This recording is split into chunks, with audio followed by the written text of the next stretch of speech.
Paddy Pimblett has been considered the new UFC cash cow, and given his first fight, it looked like he's on the right path. The star coming out of the Cage Warriors promotion dominated his debut in the Ultimate Fighting Championship, showing off his ability to strike and knock out opponents. Fans and analysts were always high on Pimblett, but some were doubting whether his striking skills were on par with the elite level of competition in the new promotion.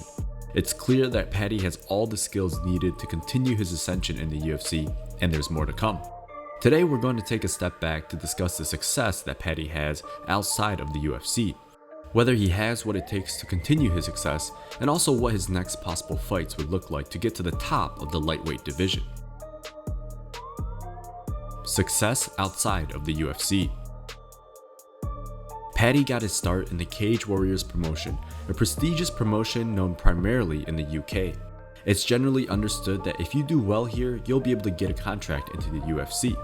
We've seen other top fighters from the promotion funnel into UFC, including the likes of Conor McGregor, Michael Bisping, and more. The Paddy Pimblett started training and fighting when he was 15 years old and was raised in a joint family in Liverpool, England. His father was an entrepreneur and his mother stayed at home raising the kids. After graduating from a private school, Paddy decided to go the route of being an elite MMA fighter. At this point, he had already started practicing MMA and knew it was a calling of his to continue on. When asked why he started training, Paddy answered, "I started training when I was 15 and fell in love with it, but really I was born to do this, it's my calling." Paddy's amateur debut came at a very young age of 17, when he won his first match by submission. He then made a professional debut in October of 2012 when he fought Nathan Thompson, winning the fight with a TKO.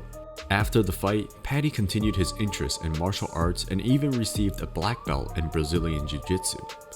Using his early successes as a launching point for his career, Paddy signed a contract with the Cage Warriors Fighting Championship. Here he would start his journey with a win and then a loss to Cameron Else. Taking some time to reflect and adjust to the pro scene, Paddy would then go on a 9 consecutive win streak, including top fighters such as John Fraiche and Julian Erosa, a current UFC fighter. Prior to coming to the UFC, Paddy would grab division titles to close out his career in the Cage Warriors promotion.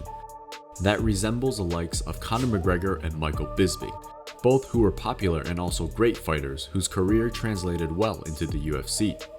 Do you see a similar trajectory for this young fighter? Some MMA fans believe he's the next cash cow for the UFC and has the charisma and ability to dominate the lightweight division.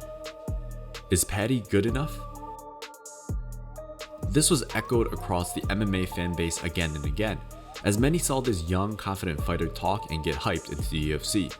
Many didn't know of Paddy until his signing, and even then he wasn't talked about until his debut. What we do know is that this fighter has had success in Cage Warriors both on the ground and in his striking. However, it wouldn't be fair to say that these skills are equal. Paddy is clearly a better grappler, and it shows with his background in Brazilian Jiu-Jitsu, as well as participation in grappling events such as Polaris. And although Paddy has a clear advantage in a ground game, there were doubts whether he could succeed without it. Many analysts and fighters were interested to see Paddy's stand-up game against a solid fighter in Luigi Verdramini. My opinion was that it was alright. Yes, Paddy knocked Luigi out and did it convincingly in the first round. Yes, it looked like Luigi was completely outclassed striking, but there's a lot of context that's not mentioned, such as that Luigi was coming off of a loss and his background is actually grappling as well. With that in mind, I believe that Paddy has proven that he at least gets a seat in the UFC.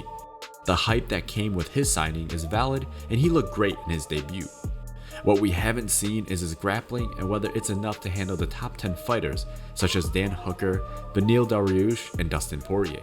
I think that Paddy will have to continue working on his game and elevate both his striking and grappling to get to the top 10. Otherwise, he'll be outclassed in a division that has possibly the best fighters in the UFC. Next fights. Paddy probably doesn't have a fight lined up as of now, given these recent pictures showing how much weight he's gained since the UFC debut. Ideally, we would see him matched up against several other prospects to see how he does. I wouldn't mind seeing him against another fighter that is primarily a striker and then a high-level grappler. If he passes the test in these two fights, it would open the door for Paddy to the top 15 and possibly even the top 10. He'll have to first pass the test of being within the UFC before he can move on, and only time will tell. What do you see as the best route for Paddy to get into the top 10 rankings? Does he need several more knockouts or submissions to go viral like his debut? Do you think Paddy looked good enough to possibly challenge for a title in the future? Let us know what you think about this fighter. Thanks for tuning in, and once again, we can't say enough good things about the growth and support of this channel. If you enjoyed this video and analysis, please give us a thumbs up and subscribe to see more. We'll have many more videos coming out in a more consistent fashion. Thanks again, and we'll see you next time on Knockout TV.